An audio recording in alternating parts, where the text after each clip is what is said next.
Le quatrième échange otages prisonniers entre Israël et le Hamas a pris fin ce samedi, mais l'accord de trêve entre les deux parties reste en vigueur. Au cours des 6 semaines de la première phase de l'accord de trêve, 33 otages israéliens au total, dont 8 décédés, doivent être remis à Israël, contre environ 1900 prisonniers palestiniens. Selon le Hamas, le prochain échange doit avoir lieu samedi 8 février. Israël a pour sa part confirmé samedi soir que les négociations pour discuter des modalités de la deuxième phase de l'accord de trêve reprendront lundi à Washington. Ces pourparlers indirects avec le Hamas visent la libération des derniers otages et la fin définitive de la guerre. Cette reprise des négociations coïncidera avec une rencontre ce mardi 4 février entre le premier ministre israélien Benjamin Netanyahou et le président Donald Trump à la Maison-Blanche.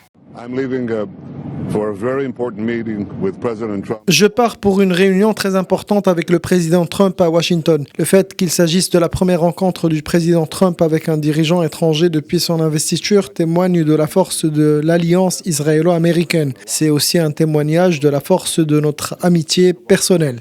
Cette amitié et cette coopération ont déjà produit des résultats importants pour Israël au Moyen-Orient, notamment les accords historiques d'Abraham que le président Trump a d'ailleurs dirigés et qui ont débouché sur 4 traités de paix historiques entre Israël et ses voisins arabes. Steve Witkoff, envoyé spécial de Donald Trump, lui s'adressera dans la semaine au Premier ministre du Qatar et à de hauts responsables égyptiens.